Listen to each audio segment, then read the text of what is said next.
بسم اللہ الرحمن الرحیم نحمده ونصلی ونسلم علی خاتم الانبیاء والمرسلین وعلی آلہ وصحبہ واہل بیتہ اجمعین اما بعد فاعوذ باللہ من الشیطان الرجیم بسم اللہ الرحمن الرحیم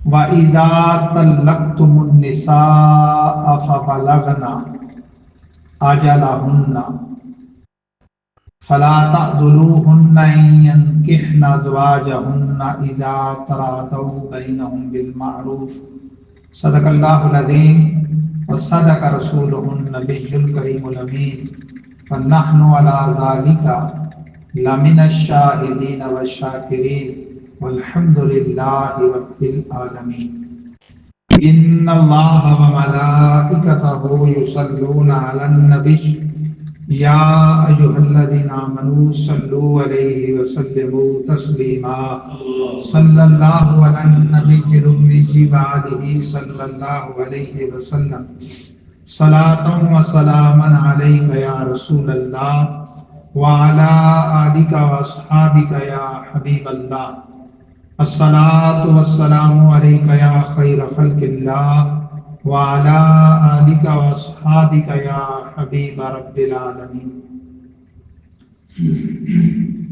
حمد و صلوات کے بعد گرامی قدر سامعین کرام بحمد اللہ تعالی آج 15 شعبان المعظم 1446 سن ہجری مطابق 14 فروری 2025 سن عیسوی جمعہ کا روز روشن ہے۔ حسب معمول سورہ بقرہ کا ترجمہ اور تفسیر بیان کی جائے گی۔ سورہ بقرہ رکوع نمبر 14، پارہ نمبر 2، رکوع نمبر 14 اور مجموعی طور پر سورہ بقرہ کا رکوع نمبر 30واں، یہ ہمارا آج کا عنوان ہے۔ گزشتہ سے پیوستہ طلاق اور عدت کے مسائل کا ذکر چل رہا ہے۔ اس رکوع میں بھی عدت کے بیان کے بعد رضاعت کے مسائل کو بیان کیا گیا، کیونکہ ظاہر ہے کہ جب دو میاں بیوی کے درمیان تفریق ہو جائے اور وہ بچے بھی رکھتے ہوں تو بچوں کی پرورش بھی ایک اہم ترین مسئلہ ہے۔ چنانچہ ارشاد ہوتا ہے وَإِذَا طَلَّقْتُمُ النِّسَاءَ، اور جب تم طلاق دے دو عورتوں کو، فَبَلَغْنَ أَجَلَهُنَّ، اور وہ اپنی عدت کی مدت پوری کر لیں، فَلَا تَعْضُلُوهُنَّ يَنكِحْنَ أَزْوَاجَهُنَّ إِذَا تَرَاضَوْا بَيْنَهُم بِالْمَعْرُوفِ۔ تو اے زوجین کے والیوں، مت مشکل ڈالو، مت رکاوٹ ڈالو یہ کہ وہ اپنے ازواج سے نکاح کریں جبکہ وہ باہم راضی ہوں بھلائی کے ساتھ۔ یعنی اگر اثر نو وہ آپس میں نکاح کر کے اپنی زندگی بسانا چاہتے ہیں اور بھلائی کی طرف آنا چاہتے ہیں، اس میں رکاوٹ مت ڈالو۔ ذَلِكَ يُوعَظُ بِهِ مَنْ كَانَ مِنْكُمْ يُؤْمِنُ بِاللَّهِ وَالْيَوْمِ الْآخِرِ۔ یہ نصیحت کی جاتی ہے ہر اس آدمی کو تم میں سے جو ایمان رکھے اللہ پر اور آخرت کے دن، ایمان باللہ بھی رکھتا ہو، ایمان بالآخرت۔ ذالکم ازکا لکم واطہر، اس نصیحت پہ عمل تمہیں خوب پاک کرنے والا اور پاکیزہ ہے، تزکیہ نفس کرنے والا بھی ہے اور بدن کو ستھرا کرنے والا بھی ہے، خیالات کی پراگندگی کو بھی دور کرنے والا ہے اللہ یعلم وانتم لا تعلمون، اور اللہ جانتا ہے اور تم نہیں جانتے۔ یعنی بندہ بعض اوقات یہ سمجھ رہا ہوتا ہے کہ فلاں کا یہ جو فیصلہ ہے وہ درست ہے، اور حالانکہ وہ عند اللہ درست نہیں ہوتا۔ بندہ یہ سمجھ رہا ہوتا ہے کہ وہ درست نہیں ہے اور وہ عند اللہ درست ہوتا ہے۔ تو حقیقتوں کا حال وہ اللہ تعالیٰ کی ذات جانتی ہے، وہی علیم و خبیر ہے۔ والوالدات یرضعن اولادہن حولین کاملین لمن اراد ان یتم الرضاعہ، اور والدات مائیں دودھ پلائیں اپنی اولاد کو کامل 2 سال، یہ واسطے اس کے جو ارادہ کرے یہ کہ رضاعت کو مکمل کرے۔ یاد رکھیں رضاعت کا معنی ہے دودھ پلائی، اور یہ اسلام میں بچے اور بچی کے لیے اس کی مدت جو ہے وہ 2 سال ہے دودھ پلانے کی، اور جو رضاعت کا رشتہ ہے دودھ پلائی کا وہ 2.5 برس تک اس کا ثبوت ہوتا ہے۔ یعنی اگر کسی بچے نے 2.5 سال کی عمر کے اندر کسی عورت کا دودھ پیا جو اس کی ماں نہیں تھی ویسے نسبی، لیکن اس کا دودھ پیا، تو اس کے ساتھ اس کا رضاعت کا رشتہ ثابت ہو جائے گا، یعنی وہ اس کی رضائی ماں بن جائے گی، اور اس کا شوہر جس کے وتی سے وہ دودھ پیدا ہوا وہ اس بچے یا بچی کا رضائی باپ بن جائے گا۔ اور اس کے جملہ بھائی اس عورت کے، اس بچے کے ماموں اور اس کی بہنیں اس کی خالائیں، اس کے شوہر کے جملہ بھائی اس کے چچے اور اس کی بہنیں اس کی پھوپھیاں کہلائیں گی۔ اور اس خاتون مرضع دودھ پلانے والی کی جملہ اولاد جو اس وقت اس کا اپنا بچہ یا بچی دودھ پر تھے یا جو ان سے پہلے پیدا ہوئے یا بعد میں، وہ سب اس بچے کے رضائی بہن بھائی بن جائے۔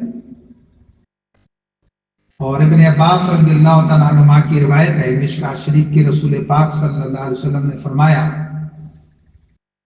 کہ رضاعت سے ہر وہ رشتہ حرام ہو جاتا ہے جو نسب سے حرام ہے۔ یحرم من الرضاعت ما یحرم من النسب،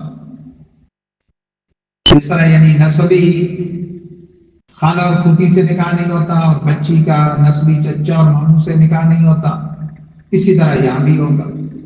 جس طرح حقیقی بہن بھائیوں سے نہیں ہوتا نسبی بہن بھائیوں سے، اس طرح تمام رضائی بہن بھائیوں سے بھی نہیں ہوگا۔ اس میں بعض لوگ یہ دھوکہ کھا جاتے ہیں کہ شاید وہی صرف بچہ یا بچی رضائی بھائی بہن بنتا ہے جو اس وقت مرضعہ کا اپنا بچہ یا بچی دودھ پیتے ہو، تو ایسا نہیں ہے، بلکہ وہ جب مرضعہ رضائی ماں بنی اور اس کا شوہر رضائی باپ، تو وہ ساری اولاد کے لیے رضاعت کا رشتہ لائیں گے۔ البتہ یہ جو غیر بچہ بچی تھا اس کے باقی بہن بھائی ان کے کچھ نہیں لگیں گے، ہاں کوئی نسبی رشتہ ہو تو وہ ایک الگ بات ہے۔ وَعَلَى الْمَوْلُودِ لَهُ رِزْقُهُنَّ وَكِسْوَتُهُنَّ بِالْمَعْرُوفِ، اور مولود لہ جو ہے یعنی جس کا بچہ ہے جو باپ ہے، اس پر ان عورتوں کا رزق بھی ہے، کپڑا بھی ہے بھلائی کے ساتھ۔ یعنی بچہ رضاعت میں تھا اور طلاق ہو گئی، تو اب جیسے دوران عدت خود اس عورت کا نام نفقہ اس کے ذمے ہے، اسی طرح اگرچہ وہ عدت گزر جائے لیکن بچے کی جو رضاعت کی مدت ہے اس میں بچے کا خرچہ وہ اس باپ کے ذمے ہے۔ اور ماں کے لیے عام حالت میں جبکہ اور عورت دودھ پلانے پر اجرت پر بھی ملتی ہو تو پھر دودھ پلانا واجب نہیں ہے، محض مستحب ہے، لیکن اگر ایسا کوئی اور انتظام نہیں ہے پھر واجب ہے، کیونکہ وہ ماں ہے وہی دودھ پیتی۔ لا تکلف نفس الا وسعها، کسی جان کو تکلف میں مبتلا نہیں کیا جائے گا مگر اس کی گنجائش کے مطابق۔ یعنی اگر ماں کمزور ہے، بیمار ہے اور وہ یہ پوزیشن نہیں رکھتی تو پھر اسے زبردستی یا سزا کے انداز پہ مجبور نہیں کیا جائے گا، پھر باپ پر لازم لازم ہے کہ وہ اجرت پر دودھ پلانے والی اس کا بندوبست کرے. لا تدار والدۃ بولدہا ولا مولود لہ بولدہ، نہیں نقصان پہنچایا جائے گا ماں کو، والدہ کو بچے کے سبب، اور نہ ہی مولود لہ یعنی باپ کو بچے کے سبب. یعنی دونوں صورتیں کہ باپ اگر اجرت پہ دودھ پلانے والی نہیں رکھ سکتا اور ماں موجود ہے دودھ پلا سکتی ہے، کوئی پرابلم بھی نہیں، اسے پلانا چاہیے، وہ خواہ باپ کو تکلیف نہ دے. اور ماں کو کوئی پرابلم ہے، بیماری ہے، تکلیف ہے، اور باپ اجرت پہ رکھ سکتا ہے دودھ پلانے والی، تو پھر وہ اس کی وجہ سے، بچے کی وجہ سے ماں کو تکلیف نہ دے. وَعَلَى الْوَارِثِ مِثْلُ ذَلِكَ، اور اسی طرح وارث پر بھی اس کی مثل. فَإِنْ أَرَادَ فِصَالًا عَنْ تَرَادٍ مِّنْهُمَا وَتَشَاوُرٍ فَلَا جُنَاحَ عَلَيْهِمَا، اور اگر دونوں یعنی زوجین باہم رضامندی سے آپس میں جدائی کا ارادہ کرتے اور باہم مشاورت سے، فلا جناح علیہما، تم پر کوئی حرج نہیں. شریعت اسلامیہ میں خلا اسی کا نام ہے. جانبین کی رضامندی سے، لفظ خلا کے ساتھ علیحدہ کہ عہدہ کی گنجائش بھی رہے کہ وہ قیم مقام طلاق بینہ کے کہ عورت فوراً نکاح سے نکل جاتی ہے. اگر کوئی ان کے درمیان مصالحت پیدا ہوتی ہے تو دوران عدت جب بعد از عدت آپس میں نکاح کے ساتھ رجوع کر، ورنہ وہ عدت کے بعد آزاد ہے، جہاں چاہے نکاح کر سکتی ہے. اس میں اگر یہ مطالبہ عورت کی طرف سے ہو تو پھر بدلے خلا طے کرنا بھی لازم ہے، خواہ وہ حق مہر ہو، خواہ الٹا مرد پلے سے کچھ دے. وَإِنْ أَرَدْتُمْ أَن تَسْتَرْضِعُوا أَوْلَادَكُمْ فَلَا جُنَاحَ عَلَيْكُمْ إِذَا سَلَّمْتُمْ مَا آتَيْتُمْ بِالْمَعْرُوفِ، اور اگر تم ارادہ کرو یہ کہ اپنی اولاد کے لیے مرضع طلب کرو، دودھ پلانے والی کوئی اور، تو کوئی حرج نہیں تم پر جب کہ تم ادا کرو اسے وہ جو تم بھلائی کے ساتھ دے سکو. یعنی جو اس کے ساتھ اجرت طے ہو، ایک معروف ہو، عرف چلتا ہو اس معاشرے میں، تو وہ ادا کرو اور اس کے لیے دودھ پلانے والے کا بندوبست کرو، تو اس میں کوئی حرج نہیں. وَاتَّقُوا اللَّهَ وَاعْلَمُوا، اور ڈرو اللہ سے اور جان رکھو، ان اللہ بما تعملون بصیر، بے شک اللہ وہ اعمال جو تم کرتے ہو انہیں خوب دیکھنے والا ہے. والذین یتوفون منکم ویذرون ازواجا یتربصن بانفسہن اربعۃ اشہر وعشرا، اب ان کا ذکر ہے کہ جو دنیا سے چلے جاتے ہیں اور بیوگام چھوڑتے ہیں، ان کی عدت کا بیان کرتے ہوئے ارشاد فرماتا ہے، اور وہ لوگ جو وفات پائے جائیں تم میں سے اور چھوڑیں بیویاں، وہ ٹھہرائے رکھیں اپنے آپ کو 4 ماہ اور 10 دن، یعنی 130 دن. میں نے پچھلے جمعہ بھی یہ بات بتائی کہ جب چاند کی 1 تاریخ ہو پھر تو 4 مہینوں کا ہی اعتبار کرنا ہے، خواہ وہ سارے 29 کے ہوں، خواہ سارے 30 کے، خواہ بعض 30 کے اور بعض 29 کے. لیکن اگر آگے پیچھے کوئی تاریخ ہے تو پھر گن کے 130 دن، یعنی پھر مہینہ با اعتبار 30 دن شمار کر کے 30 جمع 30 60، اور پھر 30 جمع 30 60، اور پھر آگے 10 دن. فَإِذَا بَلَغْنَ أَجَلَهُنَّ فَلَا جُنَاحَ عَلَيْكُمْ فِي مَا فَعَلْنَ فِي أَنفُسِهِنَّ بِالْمَعْرُوفِ، اور جب عورتیں اپنی عدت کو پہنچ جائیں تو کوئی حرج نہیں تم پر اس میں جو انہوں نے اپنی جانوں کے بارے میں بھلائی کے ساتھ اپنایا. انہوں نے اپنی زندگی آزادی کے ساتھ گزارنے اور آگے کی زندگی کا انتخاب کرنے میں اپنے ولی سے زیادہ حق ہے. ویسے بھی عاقلہ بالغہ اپنی ذات پر وہ اپنے ولی سے زیادہ حق رکھتی ہے. علیم حکم بنفسہا من ولیہا، لیکن خاص طور پر سیدہ، وہ خاتون جو پہلے نکاح یافتہ ہو اور پھر مطلقہ یا بیوہ ہو جائے، ظاہر ہے وہ زندگی کے معاملات دیکھ چکی ہوتی ہے بنسبت کم والد و شیزہ کے اس کے تجربات زیادہ ہوتے ہیں زندگی گزارنے کے. واللہ بما تعملون خبیر، اور اللہ تعالیٰ جو تم کرتے ہو اس کی خوب خبر رکھنے والا ہے. اب یہ مسئلہ بیان ہو رہا ہے اس رکوع کے آخر میں کہ کوئی خاتون مطلقہ یا بیوہ جو کہ اپنی عدت میں ہے، وہ مخصوص مدت جو اسے گزارنی ہوتی ہے اس کو عدت کہتے ہیں، اسے کوئی آدمی نکاح کا اس کے ساتھ ارادہ رکھتا ہے تو دوران عدت صراحتاً پیغام نکاح دینا، نکاح تو نکاح، پیغام نکاح صراحتاً دینا، یہ بھی ممنوع اور حرام ہے. تو کنائے سے، اشارے کنائے سے وہ اپنا یعنی ارادہ ظاہر کر دے تاکہ کہیں اور اس خاتون کے حوالے سے بات نہ چلے تو وہ کی جا سکتی ہے. وَلَا جُنَاحَ عَلَيْكُمْ فِي مَا أَرَدْتُمْ بِهِ مِنْ خِطْبَةِ النِّسَاءِ أَوْ أَكْنَنْتُمْ فِي أَنفُسِكُمْ، کوئی حرج نہیں تم پر اس میں وہ جو تم پیش کرو پیغام نکاح یا اسے پوشیدہ رکھو اپنے دل میں. یعنی عدت گزر گئی پھر صراحتاً خطبہ نساء یعنی وہ عورتوں کو پیغام نکاح وہ پیش کر سکتے ہو، ورنہ دل میں رکھو. اور اشارے کنائے سے مثلاً یوں اظہار کرنا کہ مجھے شادی کی حاجت ہے، یا تمہارے اخلاق، تمہاری سیرت کردار بڑا اچھا ہے. عَلِمَ اللَّهُ أَنَّكُمْ سَتَذْكُرُونَهُنَّ وَلَٰكِن لَّا تُوَاعِدُوهُنَّ سِرًّا إِلَّا أَن تَقُولُوا قَوْلًا مَّعْرُوفًا. اللہ جانتا ہے بے شک تم عنقریب یاد کرو گے انہیں، اور ہاں لیکن وعدہ نہ کرو پوشیدہ مگر یہ کہ کہو بھلی بات.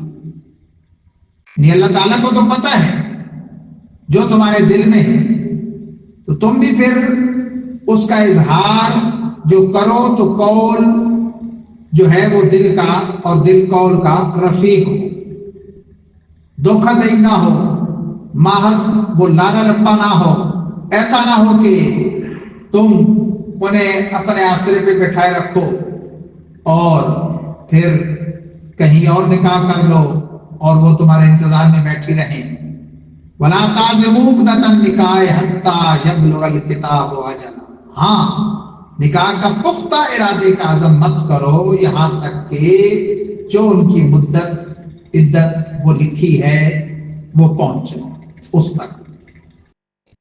وَاعْلَمُوا أَنَّ اللَّهَ يَعْلَمُ مَا فِي أَنفُسِكُمْ فَاحْذَرُوهُ، اور جانو کو بے شک اللہ تعالیٰ جانتا ہے وہ جو تمہارے دلوں میں ہے تو اس سے ڈرو. دل کا کھوٹ اگر دل میں موجود ہو جس کو آدمی زبان پہ نہ لائے تو بندے تو نہیں جانتے لیکن وہ علیم بذات الصدور ذات وہ یقیناً جانتی ہے. وَاعْلَمُوا أَنَّ اللَّهَ غَفُورٌ حَلِيمٌ، اور جان رکھو بے شک اللہ تعالیٰ بخشنہار مہربان. پروردگار عالم جل جلالہ عما نوالہ ہم سب کو یہ مسائل شرع جو بیان ہوئے درست طریقے سے یاد رکھنے اور انہیں درست طریقے سے آگے پہنچانے کی توفیق عطا فرمائے. گزشتہ شب براءت تھی اور شب قدر کے بعد بعض روایات کے مطابق یہ سب سے افضل ترین رات کہلاتی ہے. براءت بمانا چھٹکارا، یعنی اللہ تعالی کی طرف سے بے حساب گناہگاران امت محمدیہ کو جہنم سے چھٹکارا عطا کیا جاتا ہے، برات اور آزادی دی جاتی ہے. اس بنا پر اسے شب براءت کہتے ہیں. نصف شعبان المعظم کی رات جو اس مرتبہ رب کی رحمت سے یہ گزشتہ رات شب جمعہ اور یہ شب برات جمع ہو گئی تو جہاں کے سردار صلی اللہ علیہ وسلم اس رات بقی شریف میں تشریف لے گئے اور بڑا لمبا سجدہ کیا مومنوں کی ماں حضرت صدیقہ بنت صدیق رضی اللہ تعالیٰ عنہما فرماتی ہیں کہ میں ڈری کہ شاید آپ واصل باللہ ہو گئے، روح پرفتو جو ہے وہ قبض کر لی گئی، جہاں تک کہ میرے سرتاج صلی اللہ علیہ وسلم نے سر اقتز اٹھایا اور فرمایا اے عائشہ، یہ وہ رات ہے کہ قبیلہ بنی کلب کی بکریوں کے بالوں برابر اللہ تعالیٰ گناہگاران امت کو بلا حساب بخش دیتا ہے۔ یہ بڑی مشہور حدیث ہے جامع ترمذی کی، اور ابن ماجہ میں مولا علی کی مشہور روایت ہے، جس کو صاحب مشکات نے بھی نقل کیا۔ باب باندھا انہوں نے رات کے قیام کا، تو جہاں کے سردار صلی اللہ علیہ وسلم نے فرمایا کہ نصف شعبان جب ہوتا ہے تو یہ رات آتی ہے، تو اس کے آغاز سے ہی اللہ تعالیٰ آسمان دنیا پر تجلی خاص فرماتا ہے اور ندا دی جاتی ہے، حل من مستغفر اغفر له، حل من مسترزق ارزق له، ہے کوئی طالب بخشش کے منہ سے بخش تم، ہے کوئی طالب روزی کے منہ سے روزی تم، اور صبح تک یہ ندا آتی ہے۔ فرمایا جب یہ رات پاؤ، قوموا لیلہا وصوموا یومہا، وفی روایت وصوموا نہارا، رات کا قیام کرو یعنی گندگی بجا لاؤ اور دن کا روزہ رکھو۔ بہت سارے خوش نصیبوں نے رات قیام کیا، بہت سارے خوش نصیب مسلمانوں نے آج کا روزہ رکھا۔ یہ تو شب برات ہے۔ ویسے جو جمعہ کا دن ہے جنرل، تو صرف اس جمعہ کی بات نہیں کہ جو شب برات گزار کے آج ہم منا رہے ہیں، یا اس جمعہ کی بھی بات نہیں جسے ہم جمعۃ الوداع کہتے ہیں، یا عاشورہ کے جمعہ کی یا رمضان کے بھی کسی مخصوص جمعہ کی بات نہیں۔ سال بھر میں جو بھی جمعہ ہوتا ہے وہ ہفتے کے دنوں کا سردار دن ہوتا ہے۔ الجمعہ سید الایام، اور فرمایا کہ الجمعہ تو عید للمسلمین، جمعہ کا دن یوم الجمعہ، یہ جمعہ ہفتے کے دنوں کا سردار بھی ہے اور مسلمانوں کی عید کا دن۔ اور ایک حدیث پاک میں فرمایا کہ یہ غریبوں کا حج ہے۔ جمعہ شریف، جمعہ کی نیکی 70 گنا ہے، یعنی عام دنوں میں جو آدمی عمل کرتا ہے، اس طرح ماہ رمضان کا تو کوئی بھی دن ہو، خواہ جمعہ ہو خواہ غیر جمعہ ہو، اس میں نفل فرض کے برابر اور فرض جو ہے وہ 70 فرض کے برابر ہے۔ جمعہ جو ہے وہ سال بھر کا جو بھی جمعہ ہے اس میں نیکی، مفتی احمد یار خان نیمی نے لکھا کہ 70 گنا بڑھ جاتی ہے۔ کوئی آدمی جو عمل کرتا ہے تو عام دنوں سے اس کا اجر اسے 70 گنا زیادہ ملتا ہے۔ سورہ کہف جو کوئی پڑھتا ہے وہ فتنہ دجال سے محفوظ رہے گا۔